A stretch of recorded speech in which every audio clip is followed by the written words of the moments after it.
My name is Haley, and I am 31 years old. I was standing beside the gift table at my cousin's engagement party when I heard my mother's voice carry across the room. "Oh, you know Haley. She has been talking about this fiancé for months, but we have never seen him. I think she made him up to stop us from worrying." The group of aunts around her laughed, treating it like a harmless joke. I felt like someone had just stabbed me in the heart. My hand tightened around my phone, the screen showing a text from Marcus that read, "Landing soon. Can't wait to see you." Before we dive into what happened that night, drop a comment telling me where you are watching from, and please hit like and subscribe because what unfolded next changed everything between me and my family forever. Let me take you back 2 years to where this all started. I was volunteering at a free medical clinic, helping organize donations of medical supplies for underserved communities. It was something I did every other Saturday, using my skills as a graphic designer to create inventory systems and promotional materials for the nonprofit. That particular morning, I was setting up a table with sign-up sheets when someone bumped into me from behind, sending hot coffee splashing all over the carefully arranged papers. I turned around, ready to be annoyed, but the words died in my throat when I saw him. He was tall, with tired eyes, that somehow still managed to look kind wearing scrubs under a jacket. "I am so sorry," he said immediately, his face horrified. "I just finished a 36-hour shift and I am not coordinating well. Please let me make this up to you. Can I buy you lunch?" That lunch turned into 5 hours of the most intense conversation I had ever had with another human being. His name was Marcus, and he was an emergency room physician at City General Hospital. He told me about his work, about the weight of holding lives in his hands, about the impossible decisions he had to make during every shift. I told him about my design work, about my passion for using creativity to help nonprofits tell their stories, about my own struggles to find meaning in my career. We talked about our childhoods. He grew up in a military family, moving every few years, learning to adapt quickly, but never quite feeling rooted anywhere. I grew up in the same small town my entire life, surrounded by family who loved me but never quite seemed to trust my judgment. We talked about our dreams. He wanted to eventually work in disaster relief, bringing emergency medicine to crisis zones. I wanted to start my own design agency focused exclusively on social impact organizations. The chemistry between us was undeniable, but it was more than attraction. It was recognition. Like we had both been searching for someone who understood the specific frequency we operated on, and suddenly, there they were, sitting across a diner table, stealing fries off each other's plates. We started dating, officially 2 weeks later, though dating might be too simple a word for what we were building. Marcus's schedule was brutal. He worked 60 to 80-hour weeks, often pulling overnight shifts that left him so exhausted he could barely string sentences together. Our dates got canceled more often than they happened, but when we were together, it was magic. He would show up at my apartment at 2 in the morning after a shift, still in his scrubs, just to see me for 20 minutes before I had to leave for work. He sent me voice messages during his breaks, rambling thoughts about patients he had saved or lost, philosophical questions about life and death, silly observations about the cafeteria food. I would leave him care packages at the hospital front desk with home-cooked meals and notes reminding him to sleep. 6 months into our relationship, on one of his rare days off, Marcus took me to the park, where we had our actual first official date. We had gone there after that initial 5-hour lunch, walking and talking until the sun set. Now in the same spot, he got down on one knee. The ring was his grandmother's, a beautiful sapphire surrounded by tiny diamonds. He said he had been carrying it in his pocket for 3 weeks, waiting for a moment when he was not completely exhausted, when he could say the words properly. I did not let him finish his prepared speech. I said yes immediately, throwing my arms around him, both of us laughing and crying. We sat on that park bench for hours afterward, making plans for our future. He talked about maybe cutting back his hours, eventually finding a better work-life balance. I talked about maybe being more flexible with my freelance schedule, being able to travel with him if he pursued that disaster relief dream. When I finally got home that evening, I called my parents immediately. I could barely contain my excitement as I told my mother, Linda, about the proposal, about the ring, about how perfect Marcus was for me. The silence on the other end of the phone lasted too long. Then my mother spoke, and I recognized that tone instantly, that particular blend of concern and condescension that she probably thought sounded caring, but actually felt like being patted on the head and told to sit down. "That is wonderful, dear, but are you sure he is serious? Doctors are very busy people." I felt my excitement start to deflate. "What do you mean, Mom?" "Of course he is serious. We are engaged." She made a humming sound. "I just mean that you have not known him very long, and with his schedule, how much time have you actually spent together?" My father, Robert, took the phone then. His voice was gentler, but carried the same underlying skepticism. "Have you actually spent enough time with him to know if this is real, sweetheart? We just want you to be careful. Doctors can be, well, their lives are complicated." "Are you sure you are not rushing into something?" I tried to brush off their doubt. I told myself they were just being protective parents, that they would come around once they met Marcus. We arranged a family dinner for the following weekend. Marcus switched shifts with a colleague to make sure he would be available. I spent days planning the menu, choosing an outfit, mentally preparing talking points to help my parents see what I saw in him. Then 2 hours before dinner, Marcus called. His voice was tight with stress and exhaustion. "Haley, I am so sorry. We had a patient code during shift change. I have to stay. I tried to get someone to cover, but everyone is swamped." I understood. Of course I understood. People's lives were literally at stake. But when I called my parents to cancel, I could hear the skepticism crystallize in their silence. We rescheduled for 3 weeks later. This time Marcus made it to the restaurant. He was driving to meet us when he got a call about an emergency surgery. A car accident victim needed immediate intervention, and Marcus was the most experienced surgeon available. He pulled over, called me from the parking lot, his voice breaking with frustration. "I have to go back. I am so sorry. I know how important this is." I reassured him, told him I understood, told him we would try again. But my parents' reaction was colder this time. "Your mother and I drove an hour for this dinner," my father said. "This is becoming a pattern. Maybe you should think about what that means." The third attempt was the worst. We planned a casual lunch, something low pressure. Marcus actually made it to the restaurant this time, arriving only 10 minutes late. But halfway through appetizers, his pager went off. "Mass casualty event from a highway pileup. All available emergency personnel needed immediately."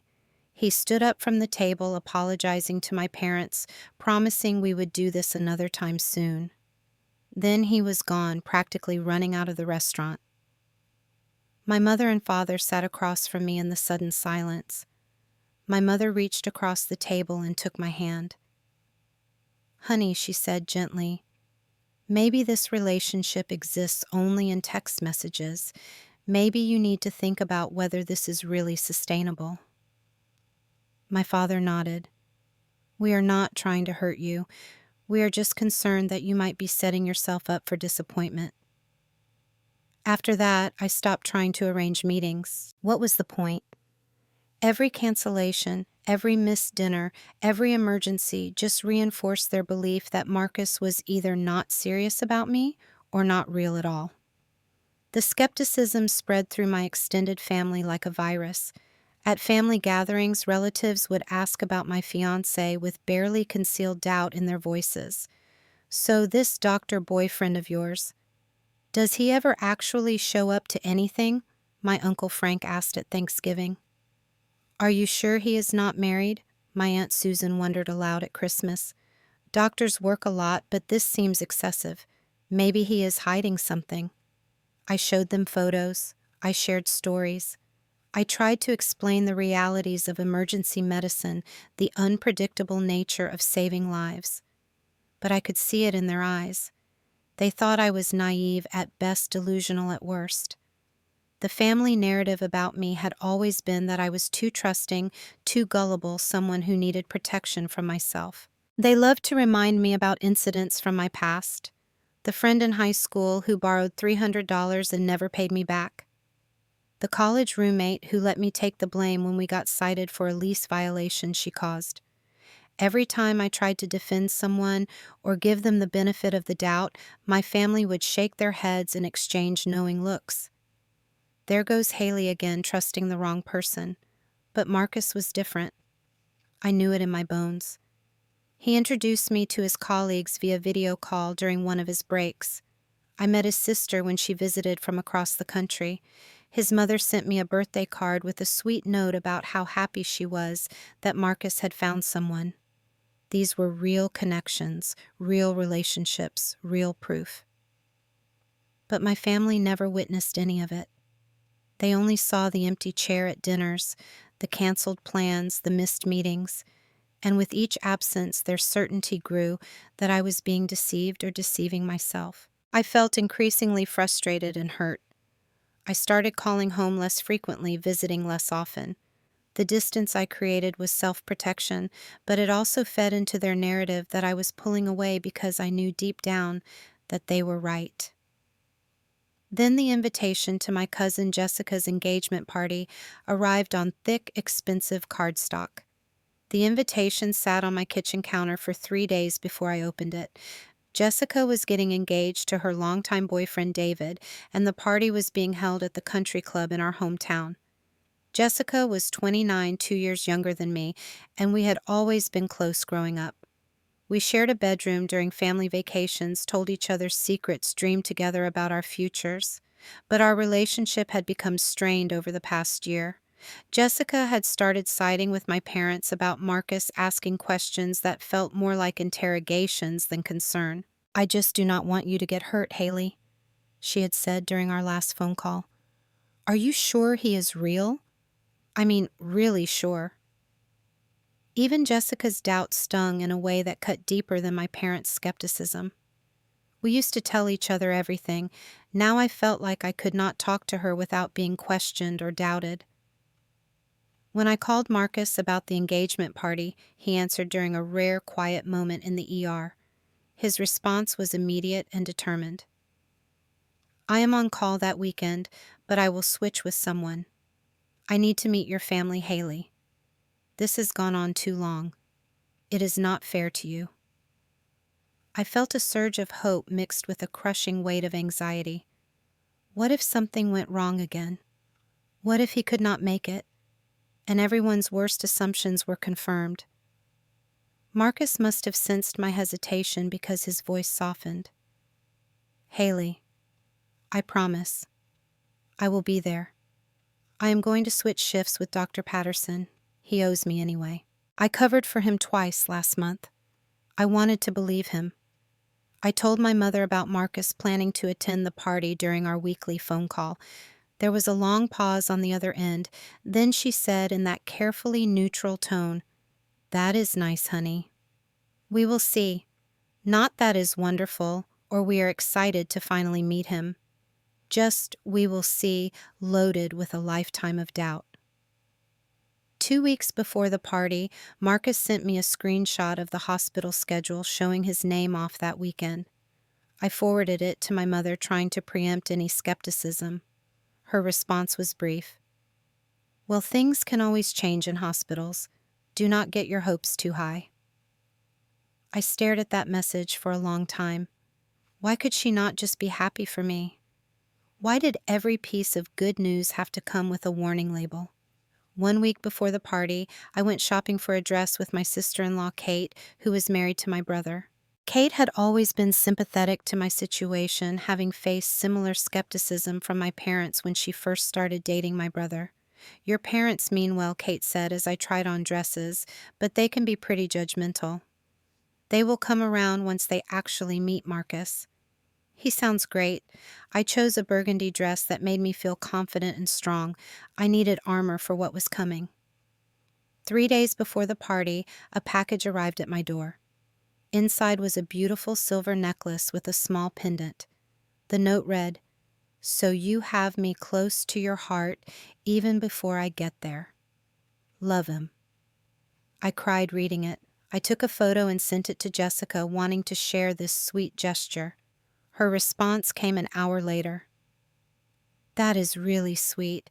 I hope he makes it this time. Even her hope was conditional, hedged with doubt. The day before the party, I drove to my parents' house. The party was in our hometown, and I would be staying overnight in my childhood bedroom. I arrived late in the afternoon to find my mother in the kitchen preparing appetizers, her way of managing stress through cooking. My father was in the garage organizing tools that probably did not need organizing, his way of avoiding emotional conversations. Dinner that evening was tense. My mother kept asking questions that sounded innocent, but were designed to poke holes in the possibility of Marcus actually showing up. What time does his shift end tomorrow? How far is the drive from the hospital? What if there is an emergency? Each question felt like a tiny cut. I answered as patiently as I could, though my jaw was clenched. His shift ends at 6 a.m. He will sleep for a few hours, then drive down. The party does not start until 5 p.m. He will have plenty of time. My father finally spoke up. Haley, we are not trying to upset you. We just do not want to see you disappointed again. I put down my fork and looked at both of them. You know what would disappoint me if my own family could not give me the benefit of the doubt for once? The silence that fell over the table was heavy and uncomfortable. My mother looked hurt. That is not fair. We have been very supportive. I laughed and it came out bitter. Supportive. You have been skeptical from day one. You have never once just believed me. My father shook his head. Because every time we plan to meet him, something happens. What are we supposed to think? I felt tears threatening, but pushed them back. You are supposed to trust me. Trust my judgment. Trust that I know the difference between real and fake. No one had a response to that. We finished dinner in uncomfortable silence. That night, lying in my childhood bed surrounded by posters and books from my teenage years, I texted Marcus. I do not know if I can do this tomorrow. My family has already decided you will not show up. His response came immediately. Then let us prove them wrong. I will be there, Haley. I promise you. But what if something happens at the hospital? I typed back. He replied, I have arranged backup coverage with 3 different doctors. Unless there is a mass casualty event and they need all hands, I am coming. And even then, I would probably still come. I smiled despite myself. I love you more, he texted back. Get some sleep. Tomorrow is going to be a good day. I tried to sleep, but anxiety kept me awake. I finally dozed off around 2 in the morning. I woke up to my phone buzzing with a text from Marcus. Good morning, beautiful. Shift ending in 1 hour. Then heading home to shower and change. See you at 5. My heart lifted. I showed the text to my mother at breakfast. She gave me a tight smile that did not reach her eyes. That is good, honey. But I could see in her expression what she was really thinking. I will believe it when I see it. The party setup began at noon. The country club was elegant with French doors that opened onto a garden filled with spring flowers. I helped hang decorations, trying to keep my hands busy and my mind from spiraling. Jessica and David arrived around 1 p.m., both glowing with happiness. Jessica pulled me aside immediately. Is Marcus really coming? She asked. Yes, I said firmly. He is coming. She looked uncomfortable. Okay, I do not want there to be a scene if he does not. I stared at my cousin. Why would there be a scene? She backpedaled quickly. No, that is not what I meant. Mom and Aunt Linda have been talking. They are just worried you might... Look, everyone is a little worried about you, that is all. My blood ran cold. They think I am going to cause drama. Jessica reached for my arm, but I stepped back. That is not... I am sorry, I did not mean it like that. I walked away before I said something I would regret. The party was about to start, and I was already feeling like I was standing on the edge of a cliff. By 4 o'clock, guests were starting to arrive, and I positioned myself near the entrance with my phone clutched in my hand. I checked my messages every 2 minutes. The last text from Marcus had come at 3:15 on the road. Traffic is light, should arrive by 4:45. That was 45 minutes ago. I sent a new message. Everything okay? It showed as delivered but not read. I tried not to panic. He was probably driving with his phone in the console being responsible, but my heart was starting to race with anxiety.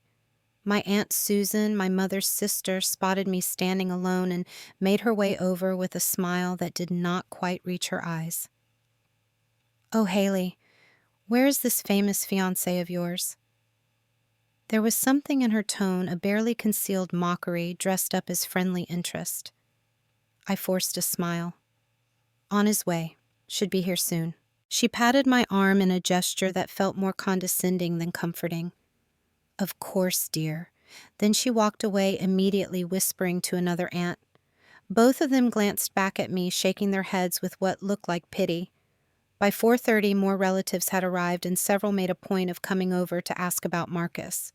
My Uncle Frank, my father's brother, was particularly obnoxious. "So I hear you are engaged. When do we meet the lucky guy?" I kept my voice steady. "Any minute now. He is driving from the city." Uncle Frank checked his watch with exaggerated drama. "Party started 30 minutes ago. Hope he did not get cold feet." He laughed loudly at his own joke, and several nearby guests joined in. My face burned with embarrassment. My cousin Tyler Jessica's brother added his own comment. "Maybe his car broke down. Or maybe he is stuck in another dimension. Those doctor schedules are crazy, right?" More laughter rippled through the group. I tried to laugh along, but it came out strained and false. I checked my phone again. Still no new messages. I tried calling Marcus, but it went straight to voicemail. My stomach twisted into knots. By 5 o'clock, the official start time, Marcus still had not arrived. Jessica and David were making their rounds, greeting guests with the kind of effortless happiness that made my chest ache. I stayed in my corner, trying to be invisible. My mother approached with a glass of champagne. "Here, honey, you look tense." I took the glass without drinking. "Thanks." She stood beside me for a moment before speaking. Still no Marcus. Her tone was gentle, but it felt like a knife. "He is on his way," I said. "Traffic must be bad." She sighed, a sound full of maternal disappointment. "Haley, at what point do you accept that maybe he is not coming?" I snapped. "He is coming, Mom. Have a little faith." Her expression hardened. I have had faith. For 2 years, I have had faith. But at some point, faith needs evidence. She walked away before I could respond, and my father immediately took her place like they were tagging in and out of a wrestling match. "Your mother is worried about you." I bit back the urge to scream. "She does not need to be. I am fine." He looked at me with those sad, pitying eyes. "Are you, though?" "Haley, it is okay if this Marcus thing does not work out. You are still young. You will find someone else. Someone more present." I felt tears threatening. "Dad, please. Not now." He squeezed my shoulder. "Just think about it, kiddo." By 5:15, toasts were beginning. David's father gave a speech about love and commitment, emphasizing the word commitment while looking directly at me. Or maybe I was being paranoid. But no other people were looking at me too. I could see the whispers spreading through the crowd, caught fragments of conversations. "Not here yet. Probably made him up." Feel sorry for her. Jessica gave her toast next, talking about how David was always there when she needed him, how that was what real partnership looked like. Another pointed comment, whether she intended it that way or not. I wanted to disappear into the floor. I checked my phone. 5:17. The last text from Marcus was still from 3:15. 2 hours ago. Something was wrong. Maybe there had been an accident on the highway. Maybe an emergency at the hospital despite all the backup coverage. Maybe... No. I would not let myself think that he had deliberately chosen not to come. By 5:30, appetizers were being served, and I could not even think about eating. My stomach was in knots. My cousin Rachel approached with a concerned expression. "Hey, Haley, everything all right?" "Yeah, fine," I lied. She gestured at my phone. "You keep checking that, waiting for someone." "My fiancé. He is running late."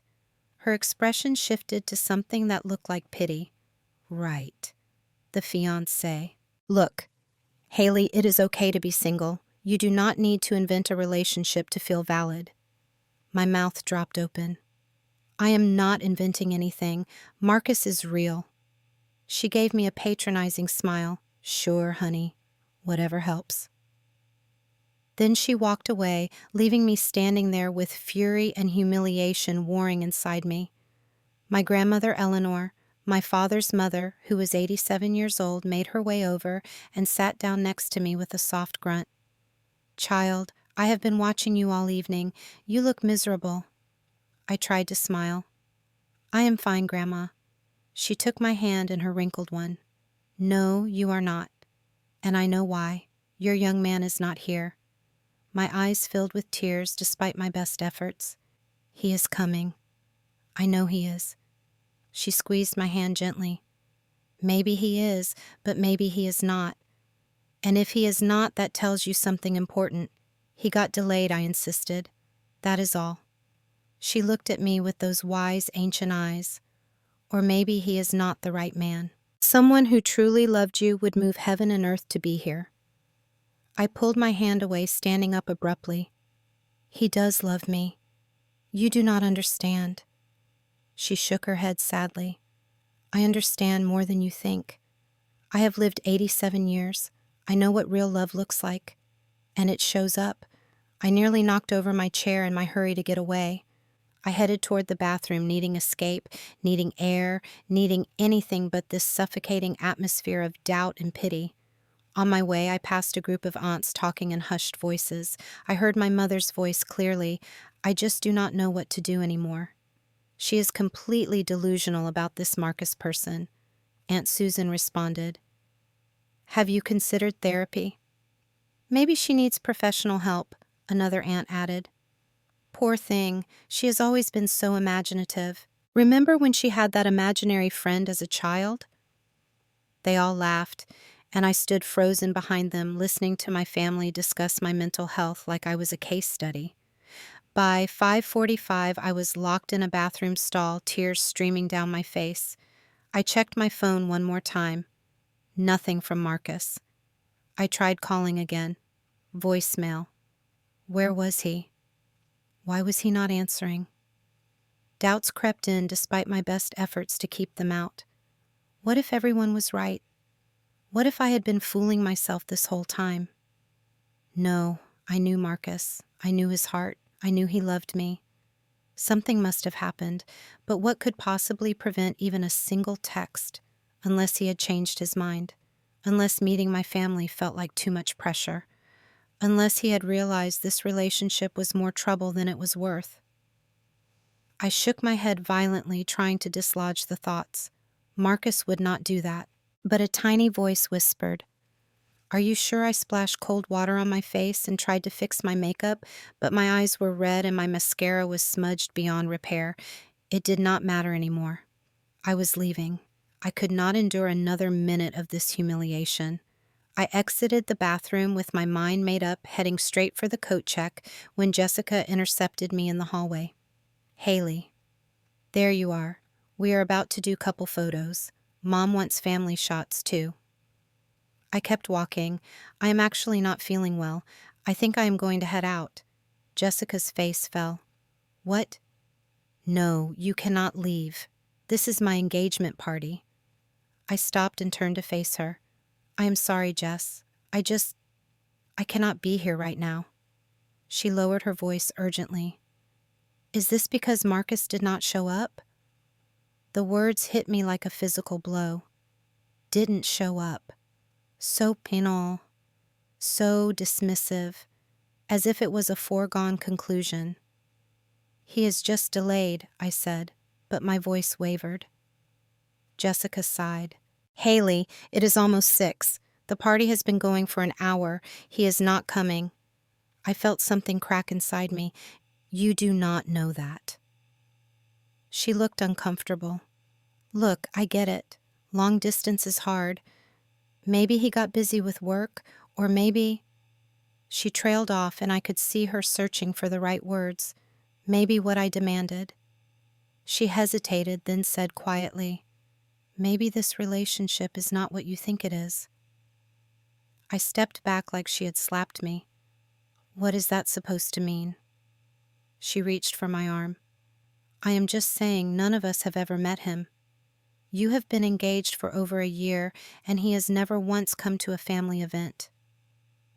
Do not you think that is strange?" I yanked my arm away. "He is a doctor. He works insane hours. That does not mean he is not real." Jessica's expression shifted to something that looked like pity mixed with frustration. "I did not say he is not real. I am saying maybe he is not as committed as you think." Something inside me broke completely. "You know what, Jessica? Forget it. Congratulations on your engagement. I hope David always shows up for you." I pushed past her, heading for the exit with tears streaming down my face, but my mother blocked my path, her expression stern. "Haley Marie, where do you think you are going?" She used my full name like I was a teenager breaking curfew. "Home," I said flatly. "I am leaving." She crossed her arms. "You most certainly are not. Jessica is your cousin. This is her special day. You are being incredibly selfish." I laughed, and it came out harsh and bitter. "I am being selfish. I have been standing here for 2 hours being mocked by everyone, being treated like I am mentally ill. And you are calling me selfish." My father appeared beside her. "What is going on here?" "Your daughter wants to leave in the middle of the party," my mother said, like I was not standing right there. My father turned to me. "That is very rude, Haley." Something snapped. "You want to talk about rude? How about spending the entire evening making jokes about my relationship? How about treating me like I am delusional?" People nearby were starting to notice the commotion, turning to watch our family drama unfold. My mother lowered her voice urgently. "You are making a scene." "Good." I raised my voice instead. "Maybe I should make a scene. Maybe then someone will actually hear me." The room fell silent. Every conversation stopped. Every head turned. Jessica and David froze mid-conversation. Grandmother Eleanor watched with a sad expression. Uncle Frank looked like he was enjoying the drama, and I kept going, my voice cracking but determined. I am so tired of not being believed. I am tired of being treated like a child who cannot tell reality from fantasy. Marcus is real. Our relationship is real. And just because he is not here right this second does not mean I made him up. My mother tried to take my arm. "Honey, please let us talk about this privately." I yanked away. "No. You have been talking about me privately all night. The whole family has. Now it is my turn to talk." I looked around the room at all the faces staring at me. Some looked embarrassed, some pitying, some uncomfortable. "I get it, okay? I get that it seems weird. But Marcus is a doctor. His schedule is unpredictable. That doesn't make him imaginary. That makes him dedicated to saving lives." Aunt Susan spoke up from her table. "Haley, dear, we are not saying he is imaginary. We are just concerned that maybe you are being taken advantage of." "How?" I demanded. "How am I being taken advantage of?" Uncle Frank stood up, clearly enjoying himself. "Well, for starters, in 2 years, he has never met any of us." "That is pretty suspicious. Do not you think he has tried?" I said desperately. "Multiple times, but things kept coming up. Medical emergencies, real things that happen in the real world. Cousin Tyler added his voice to the chorus. Or maybe those are just excuses. Maybe he does not actually want to meet us because he is hiding something, like a wife. Gasps rippled through the crowd. I felt like I had been punched in the stomach. Marcus is not married. That is a horrible thing to say. Tyler shrugged, just pointing out possibilities. My father stepped forward, trying to take control. All right, that is enough. Everyone back to the party. Haley, come with us. But I was not done. The words kept pouring out of me like a dam had broken. You want to know the truth? The truth is, I have never felt more alone than I do right now. I am surrounded by family, by people who claim to love me, and I have never felt more isolated, because not one of you trusts me. Not one of you believes in my ability to make good decisions. My mother's eyes filled with tears. That is not true. I looked at her directly. Is not it? When was the last time you believed something I said without questioning it? When was the last time you took me at my word? The silence that followed was deafening. That is what I thought I said quietly. I turned toward the door again, and this time no one tried to stop me. I grabbed my coat from the check area, my hands shaking so badly I could barely work the buttons. I heard footsteps behind me and my father's voice. Haley, wait. Let me drive you home. You are too upset. I am fine, I said without turning around. You are crying. I touched my face and was surprised to find it wet with tears I had not even realized I was shedding. I will call a cab. Haley. He sounded helpless. I turned to face him. Dad, please. I just need to be alone right now. He looked like he wanted to argue, but finally nodded. I am sorry. We did not mean to hurt you. But you did, I whispered. You all did. I pushed through the front door into the cool evening air. It was exactly 6 o'clock. Marcus was officially 2 hours late. Maybe everyone had been right all along. Maybe I had been a fool. I pulled out my phone to call a cab, my vision blurred with tears. But then I heard it, the sound of a car pulling up, fast tires screeching slightly as it came to an abrupt stop. I looked up, a black sedan I did not recognize. The driver's door flew open, and Marcus stepped out. Marcus looked completely disheveled. His dress shirt was wrinkled and partially untucked. His hair was messy, like he had been running his hands through it repeatedly, and his face showed the kind of exhaustion that came from hours of stress. But he was here. He was real. He was standing right in front of me, solid and present, and everything I had needed him to be. Haley. He rushed forward, his voice breaking with emotion. I am so sorry. God, I am so sorry I am late. He reached me and his hands came up to cup my face, his thumbs wiping away my tears. My phone died and my charger broke in the car. I tried to stop and get a new one, but every store was closed for some holiday I did not know about. Then there was this massive accident that shut down the entire highway. I could not even call you. I have been going absolutely crazy. I could not speak. I just stared at him, my brain struggling to process that he was actually here, that he was real, that I had not been crazy or foolish or delusional. Marcus pulled me into a tight embrace. I know what they must have said to you, he murmured into my hair. I know what they must have thought, but I am here now. I am here, and I am so sorry it took so long. Behind us, the door to the venue opened. My father stepped out and stopped short when he saw us. He stood frozen, staring at Marcus, like he could not quite believe what he was seeing. Marcus looked up, still holding me, and extended his hand toward my father. You must be Mr. Patterson. I am Marcus. I am so sorry for being late. It has been an absolute nightmare of an evening. My father did not take his hand immediately. He just stood there staring. Marcus slowly lowered his hand. I am real, he said with a slight, uncomfortable laugh, if that is what you are wondering. My father finally found his voice. Yes, I can see that. There was an awkward pause, then my father turned and called back toward the venue. Linda, you need to come out here. My mother appeared in the doorway. When she saw Marcus, all the color drained from her face.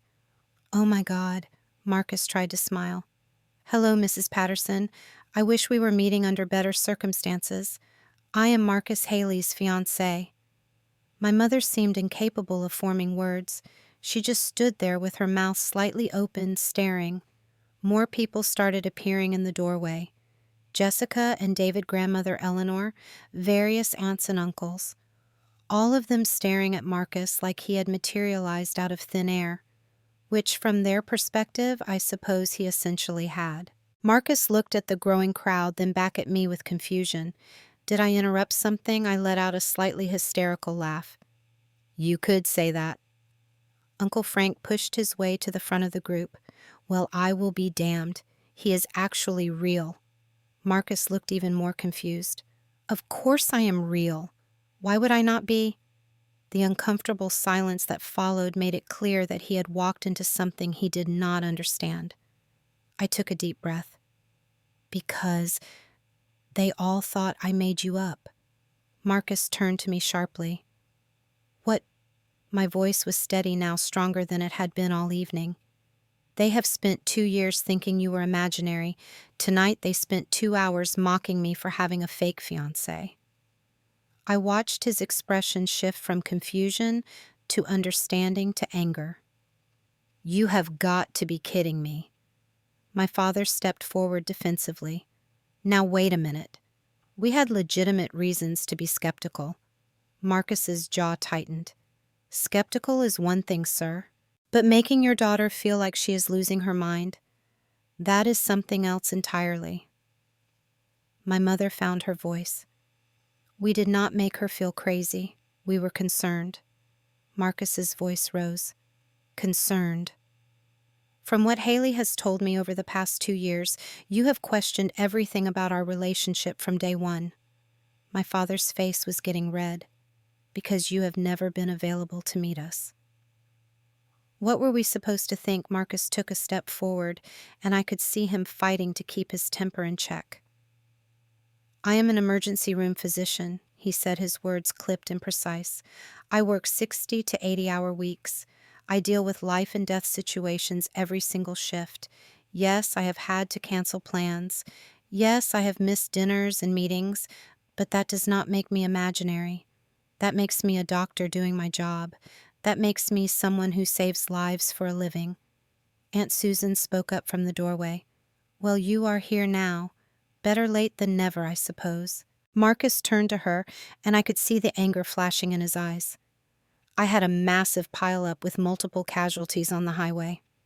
I spent 45 minutes sitting in completely stopped traffic watching a helicopter airlift a critically injured patient.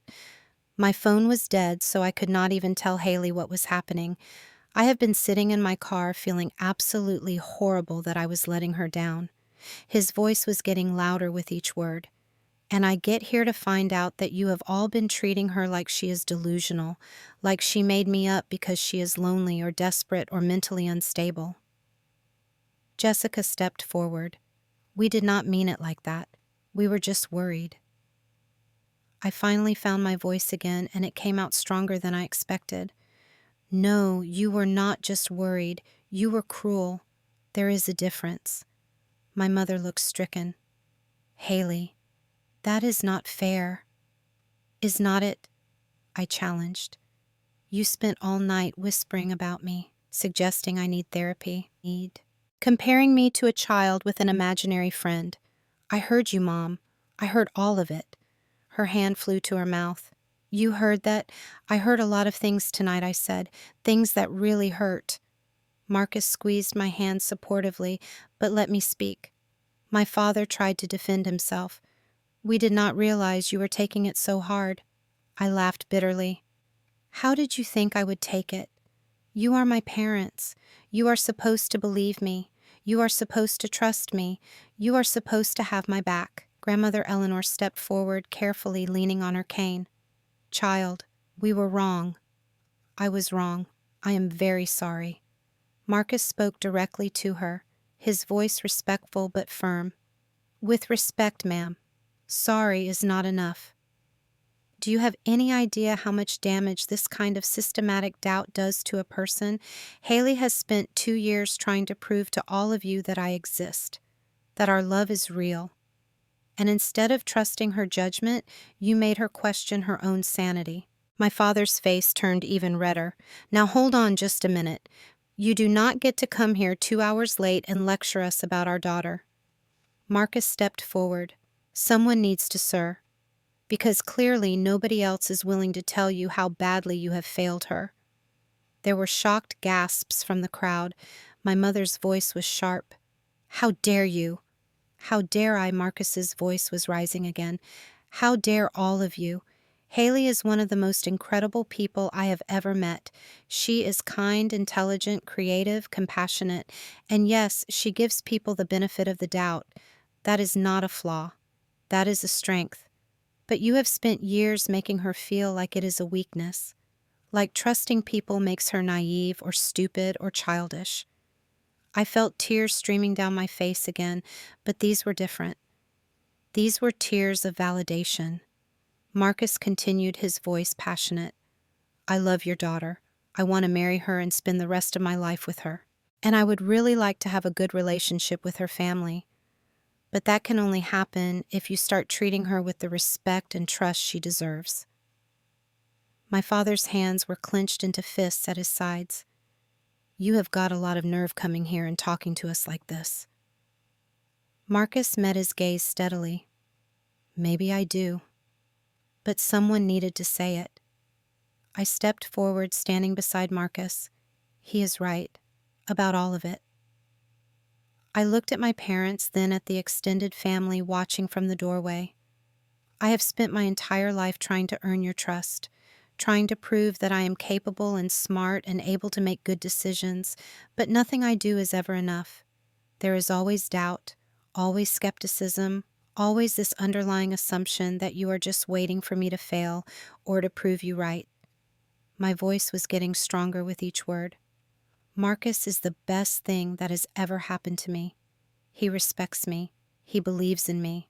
He does not treat me like I am fragile or foolish or incapable. Yes, his schedule is insane. Yes, we have had to work around hospital emergencies and impossible shifts and last-minute disasters. But that is part of who he is. He saves lives. How can I be anything but proud of that? I looked around at all of them. So here is what is going to happen. You can accept our relationship, accept him, and treat us both with the respect we deserve.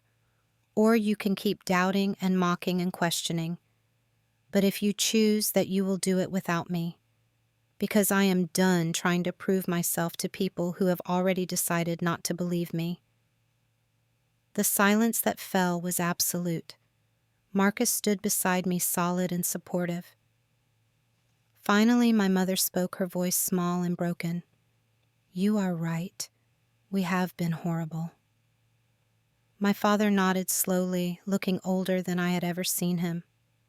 We have, and we are truly sorry. He looked at Marcus. I am sorry to you too, for doubting, for making assumptions, for not giving you a fair chance. Marcus nodded, once his expression still guarded. I appreciate that. Jessica came forward, her eyes red from crying. Haley, I am so sorry. I was awful to you tonight. David stood beside her. We all were. We completely failed you. Other relatives started murmuring their apologies, but I held up my hand. Words are easy. I need to see real change in how you treat me. Not just tonight, not just because you got caught. Real, lasting change. My mother wiped her eyes. You will. I promise you will see it. Grandmother Eleanor looked at both Marcus and me. Will you both come back inside? Let us try to make this right. I looked at Marcus. It is your call, he said quietly. Whatever you want to do. I considered it. Part of me wanted to leave, to let them sit with their guilt and shame, but another part of me wanted to walk back in there with Marcus at my side, wanted them to see what they had almost destroyed with their doubt. Okay, I said finally. We will come in, but things are different now. Understood?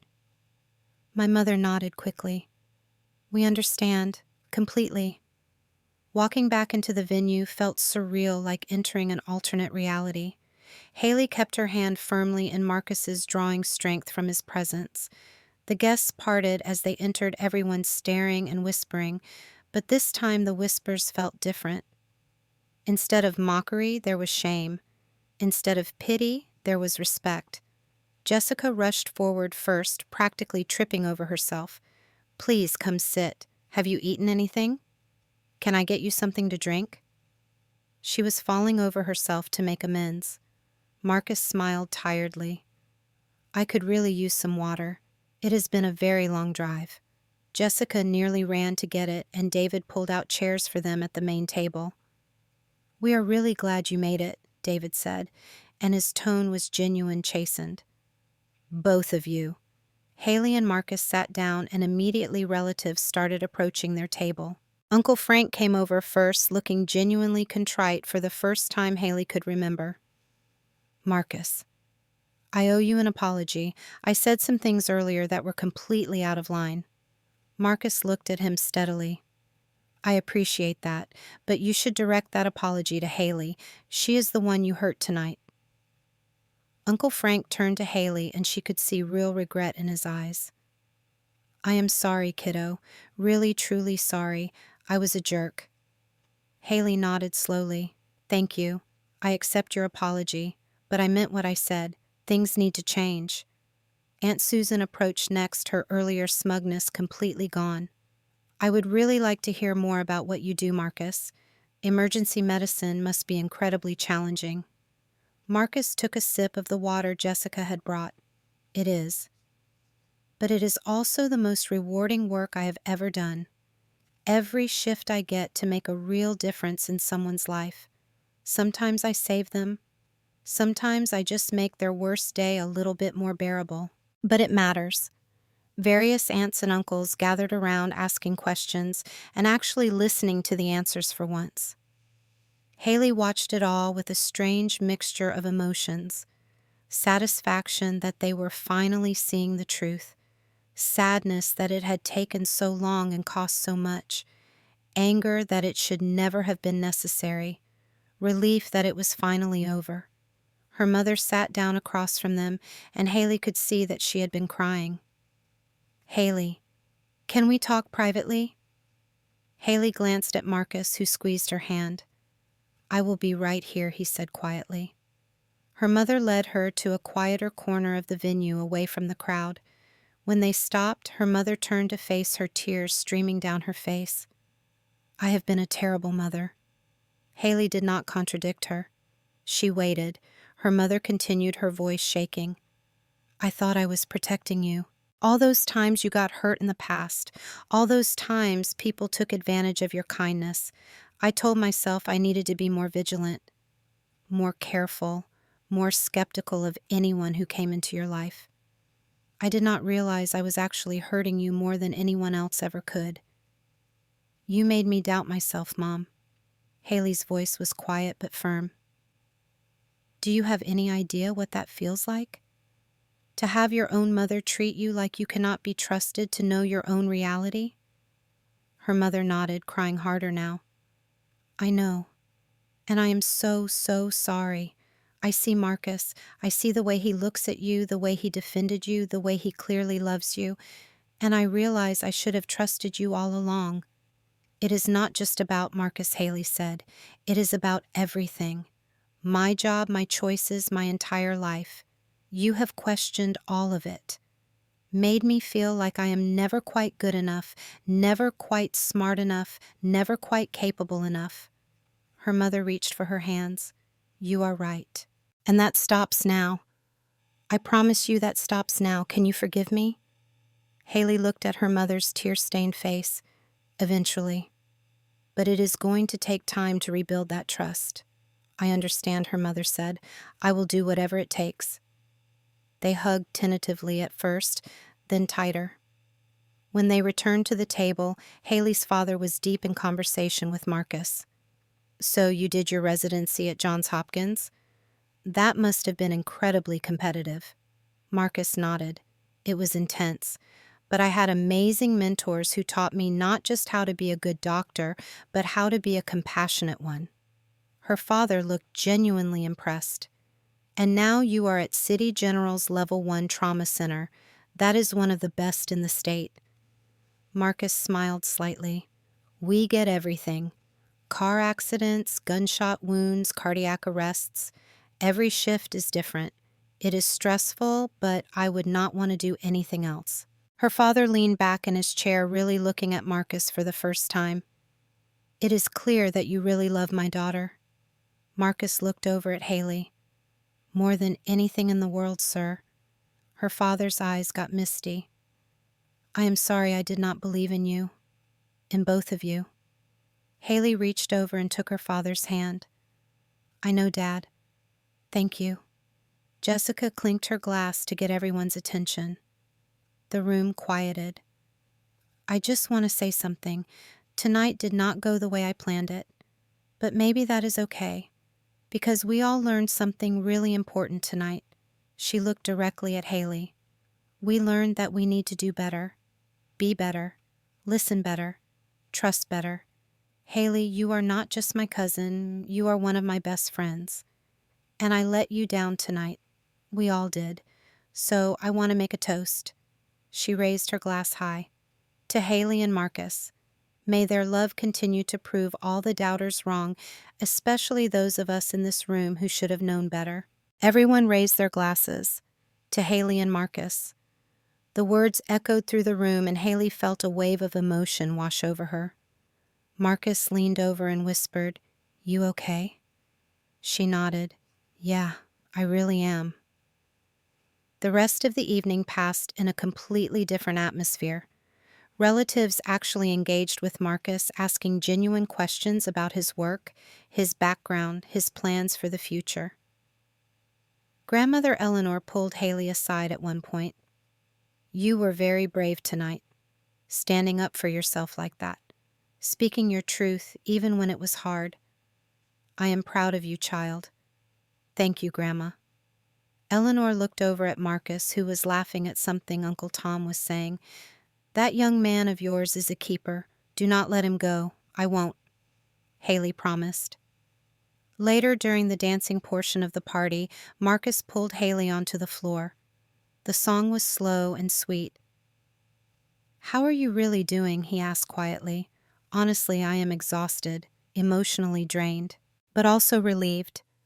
Like this weight that has been pressing down on me for years finally lifted. Marcus held her closer. Good, because you deserve to feel free. You deserve to feel believed. Thank you for coming, for defending me, for being real. Marcus laughed softly. I cannot believe that was ever in question. I am very, very real. I know, Haley said. I have always known. They swayed together, and over Marcus's shoulder, Haley saw her family watching, not with skepticism this time, but with something that looked like respect and maybe even admiration. Her father cut in. May I have this dance? Marcus stepped aside graciously. Her father took Haley's hands. I am proud of you, he said, for standing up for yourself tonight, for demanding the respect you deserve. I should have taught you to do that instead of making you feel like you could not. Thanks, Dad. Marcus is a good man. I can see that now. And more importantly, I can see how good you two are together. He really is amazing, Haley said. So are you, sweetheart, her father replied. So are you. At the end of the evening, Haley and Marcus said their goodbyes. Jessica hugged Haley tightly. Thank you for staying tonight. I know it was not easy. Thanks for the party, Haley said. Despite everything, Jessica smiled. We need to have lunch soon, just the two of us, so I can properly apologize and we can really talk. I would like that. Walking to the car, Marcus's arm around her shoulders, Haley felt lighter than she had in years. Where are you staying tonight? She asked. I booked a hotel near the hospital. I have to work tomorrow evening, unfortunately. Back to reality, she said. Marcus stopped walking and turned to face her. This is reality too, us, this moment, what we have together. This is just as real as anything else. Haley. I know tonight was incredibly hard, but I want you to know something. I will always show up for you. Maybe not always exactly on time. They both laughed. But always eventually. Always when it matters. Always. I know, Haley said. I never really doubted you. Even when your phone was dead and you were 2 hours late. Even then, deep down I knew.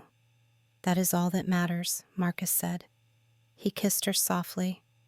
I love you. I love you too. 6 months later.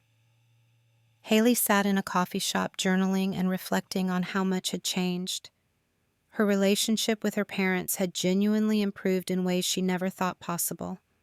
They called Marcus directly now, not just going through her. Her mother texted him medical questions, which he found both amusing and endearing. Her father had invited Marcus to play golf, and even though Marcus was terrible at it, he appreciated the gesture and the bonding time. They had started having monthly family dinners that included Marcus whenever his schedule allowed. When he could not make it because of work, her family was understanding rather than suspicious. They had stopped treating his absences as evidence of anything except the demanding nature of emergency medicine. Her extended family had changed too. Uncle Frank sent Marcus medical articles he found interesting, genuinely trying to connect. Aunt Susan always asked detailed questions about his work, showing real interest.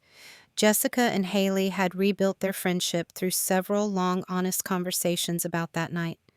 Jessica had admitted she had been projecting her own insecurities about her relationship with David onto Haley.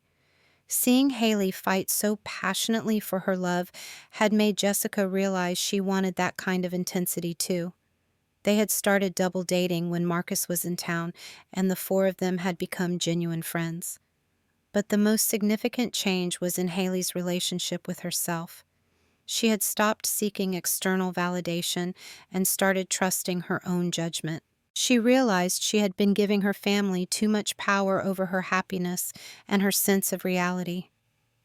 That night at the engagement party had been a breaking point, but it had also been a breakthrough. She had learned to trust herself above others' opinions, learned that love does not always look conventional or convenient, learned that sometimes the people who love you can still hurt you deeply, and that standing up for yourself is not selfish, but necessary for survival. Wedding planning was well underway. They had set a date for next fall and were planning an intimate ceremony with about 100 guests. Marcus's colleagues from the hospital were invited along with people from Haley's design firm and, of course, their families. But this time, everything was on Haley and Marcus's terms. The planning process had been surprisingly different from what Haley expected. Her mother offered to help, but actually let Haley make the decisions without pushing or controlling. Her father went through the budget without questioning every single choice and even complimented some of Haley's creative ideas. One afternoon, her mother had helped her try on wedding dresses. When Haley found the one, her mother had cried and said simply, "You look beautiful." Then she added quietly, "I am so sorry I almost missed this. Almost missed seeing you this happy." Haley had taken her hand and said, "You are here now, Mom. That is what matters."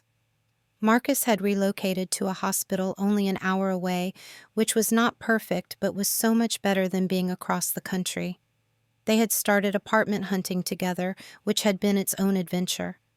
Marcus wanted something modern and minimalist, while Haley wanted character and charm. They were learning to compromise, finding a place that honored both their styles. It felt like practice for marriage, this negotiation of two lives becoming one. Last week they had dinner with Haley's parents, and it was genuinely pleasant.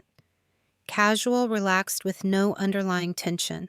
Her father asked Marcus about a complex patient case he had handled, and Marcus explained the medical decision-making involved.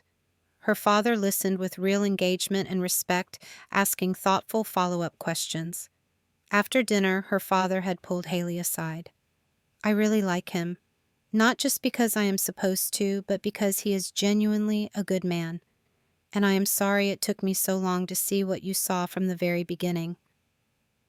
"Better late than never," Haley had said with a smile. Her father nodded. "You were absolutely right to fight for him. For yourself. You taught me something important about faith." "Yeah. What is that?" "That sometimes you have to have faith in the people you love, even when you do not fully understand their choices. Maybe especially then." Now sitting in the coffee shop finishing her journal entry, Haley wrote, "That night 6 months ago changed everything. Not because Marcus finally showed up and proved everyone wrong, but because I finally showed up for myself. I demanded respect. I refused to accept doubt disguised as love. I claimed my own reality and refused to let anyone else define it for me. Marcus is wonderful, and we are building a beautiful life together. But the relationship that healed the most was the one with myself. I learned that you cannot make people believe you. You can only believe in yourself. And that self-belief is powerful enough to change everything. It can shift family dynamics that have been set for decades. It can create boundaries where there were none. It can demand and receive the respect you have always deserved." Her phone buzzed with a text from Marcus. "Surgery ran long. Sorry. Grabbing some food, then heading home. Love you." She smiled and texted back, "No worries. Take your time. Take your love you too." There was no anxiety in her response, no doubt, no fear. Just trust and love and the quiet confidence of knowing someone completely. She closed her journal and gathered her things. She was meeting Jessica for lunch, continuing to nurture their renewed friendship. Walking down the street, her phone rang. It was her mother. "Hi, honey, just calling to check in. How are you?" It was such a simple question, but it represented such profound change. It used to be, "How are you really doing?" with emphasis that suggested concern about her mental state. Now it was just genuine maternal interest. "I am good, Mom. Really good. Wonderful. Is Marcus working today?" "Yeah, surgery ran late. That man works too hard. Make sure he is eating properly." Haley laughed. "I will, Mom." "Okay, love you, sweetheart." "Talk soon." "Love you too, Mom." Such a small conversation, but it represented a world of difference from a year ago. Respect, trust, belief, all the things she had been asking for all along. She continued walking, feeling light despite the cool autumn air. The sun was shining, creating that perfect golden hour glow. She thought about the journey from that horrible night to now and realized she would not change it. The pain had taught her strength. The doubt had taught her certainty. The breaking had taught her how to rebuild herself stronger than before. She met Jessica at their favorite restaurant. They hugged warmly and sat down ordering food and falling into easy conversation. "How is Marcus?" Jessica asked. "Good. Busy as always. Saving lives." "As usual," Jessica said with a smile. "You two are doing well." "We are great," Haley said. "Actually planning our honeymoon. We are thinking Italy." "Where are you thinking?" "Maybe Florence and Rome. Marcus wants to see medical history museums, and I want to see the art." Jessica laughed. "Perfect compromise. That is what it is all about, right?" They talked easily, comfortably, with none of the tension that had marked their relationship before. Just two cousins who had learned to do better, to be better, to support each other authentically. Later, walking home alone, Haley reflected on the lessons she had learned. You cannot control what other people believe about you, but you can control what you believe about yourself. Love is not always convenient or conventional. Sometimes it means fighting through traffic and dead phone batteries and impossible schedules. Sometimes it means standing in front of a room full of judging relatives and declaring your truth. Real love shows up even when it is hard. And real strength means demanding the respect you deserve and refusing to accept anything less. If she could go back and tell herself something that night when she was standing outside the venue crying and wondering if she had been fooling herself all along, she would say this: Your truth does not need anyone else's validation to be real. The people who truly love you will learn to trust you, and the ones who do not, they will teach you the most important lesson of all, which is to trust yourself. Marcus had always been real, but more importantly, she had always been enough. She just needed to believe it. And that belief, that core certainty in her own worth and judgment, was the foundation everything else was built on. She was ready now. Ready for the wedding, for marriage, for building a life with Marcus. Ready for whatever challenges came next. Because she knew something now that she had not known before. She was strong enough to demand respect, brave enough to believe in herself, worthy enough to expect others to believe in her too. And that knowledge changed everything. So what about you? Have you ever had to stand up to your family or loved ones for something you believed in? Have you ever felt like the people who were supposed to support you were actually the ones tearing you down? Drop a comment below and share your story. I would love to hear how you handled it and what you learned. And if this story resonated with you, if it reminded you of your own struggles with family dynamics or being believed, please hit that like button. Subscribe to this channel if you want to hear more stories about real-life challenges and how we overcome them. Share this video with someone who needs to hear that their truth is valid even when others doubt it, that they are not crazy for trusting their own judgment, that demanding respect from the people who love you is not just okay, it is necessary. Thank you so much for listening to my story. I hope it reminds you that you are strong enough to demand the respect you deserve and brave enough to believe in yourself even when no one else does. Trust yourself, stand your ground, and always remember that you are enough. You always have been, and you always will be. Until next time, take care of yourselves and each other.